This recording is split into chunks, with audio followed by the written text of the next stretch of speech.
So we're joined by Shamrock Rovers fan Jason Maloney. Jason, thanks very much for joining us today. We're having a chat ahead of Thursday's Facebook rewatch of the Shamrock Rovers game away in SK Brann. I was over there myself, you were as well, and we wanted to get your take from a fan's point of view, which was a very enjoyable trip to Norway and a good result, which we maybe we shouldn't do any spoilers for next week's second leg, but I think people might know what the score is. So what's your recollection of the trip? Yeah, it was a great trip. It was a beautiful place in the world to go to. It's obviously, we're always European away trips. You get to see places in the world that you probably wouldn't see otherwise, and I think it was incredibly warm even for that time of the year in Bergen, when we arrived, and it was a beauty. We had a walk around the harbour the day before the match or the morning of the match. It was just a beautiful place. The sun was shining, and yeah, it was one of those that was, it's going into the game as well. On the morning, before the UEFA draw when it was made, you have a choice of 5 or 6 teams. I think a lot of us would have seen Brann as probably the toughest team we could have got. So there was a bit of unknown going into the match. We didn't know much about them. Obviously, Bradzer and the backroom staff would have done a lot of their homework on it, and it turned out we put on a good performance. I need to say it was a beautiful venue, somewhere I hadn't been before, and the stadium was a bit of a strange stadium. Half of it was like student accommodation backed into it, and it wasn't a particularly big crowd, but there was a sizable Shamrock Rovers support, and kind of located right in the corner, made plenty of noise, and enjoyed it.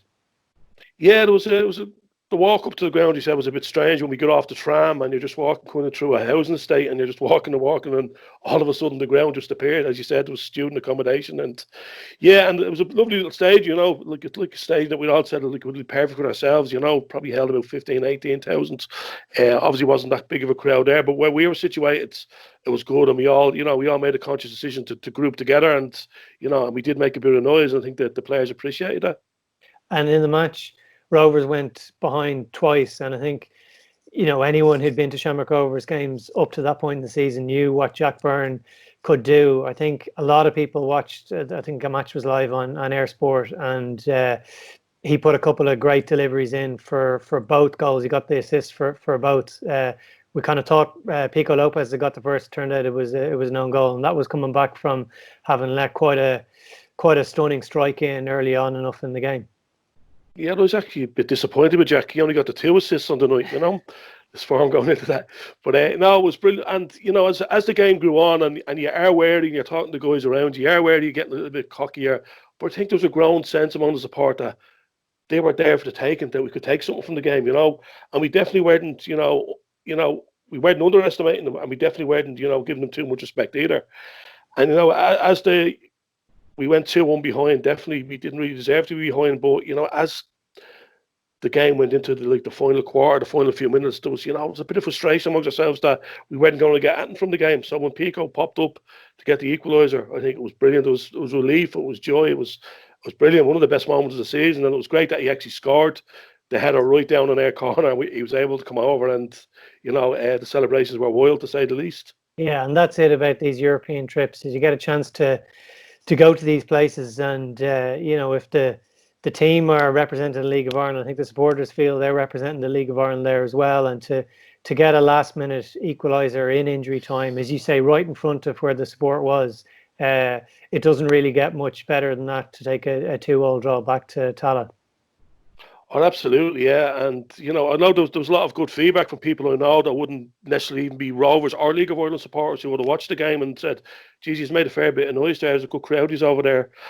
And then, as you said, as, taking it away from the night, not only going into the, into the home leg, but even on the night, I said, I think I wrote a piece about it, goals change everything. They change your mood. They change what you're feeling. So you probably remember it was quite a long walk back into the town centre after the game, but it would have been a lot longer, a lot more wearisome if he, unless Pico hadn't got that goal, but everybody's moods was lifted, and it was a great night had afterwards. Yeah, it was good. It was a good night back. There was kind of one of the Irish bars there had even the Norwegian embassy had come up and set up like a pop-up embassy. I thought the guy was actually working behind the bar because he was collecting glasses, but no, he was actually members of the Department of Foreign Affairs, if you like. But it was as you say, it was a good night. It's a chance for a lot of these trips you know, for people really to kind of sit back and relax and maybe catch up with people. People had flown in from different places around Europe even to watch the match. And yeah, when you have a 2-all draw in your back pocket, it makes for an even more enjoyable evening.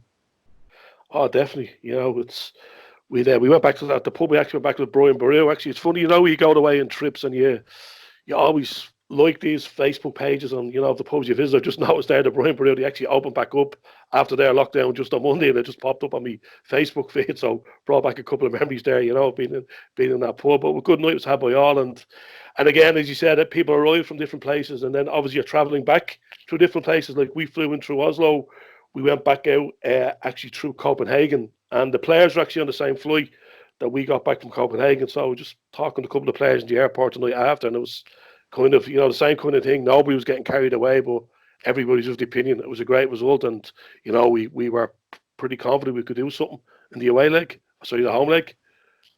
And these European matches, there's much discussion as to when the 2020 games will be played. Whenever it happens, we hope it's sooner rather than later. But I know you'd be encouraging if it is if people are able to go to games. Hopefully they're not behind closed doors, but these trips are certainly worth going to from a supporter point of view. Absolutely. I think anybody will ask, once you do your first European trip, it's like you're kind of hooked. It's something, for me, it's like the highlight of the season. I know it's obviously the cup last year, winning the cup, and if you win trophies, that would probably supersede it. But, you know, it's great time of the year, and, you know, it's getting to see different places. Basically what I said, you're going away, you're traveling away with your best mates to see our favourite football team. You know, can't beat it. Hopefully those days come around pretty soon. Jason, listen, thanks so much for your recollections on the game, and I hope you enjoy watching it back on Facebook on Thursday night. I know I will as well. I'll be definitely tuning in. Cheers, McDermott. Thanks. Cheers, Jason. I'll let you go. Thanks, Mel. No bother. Right.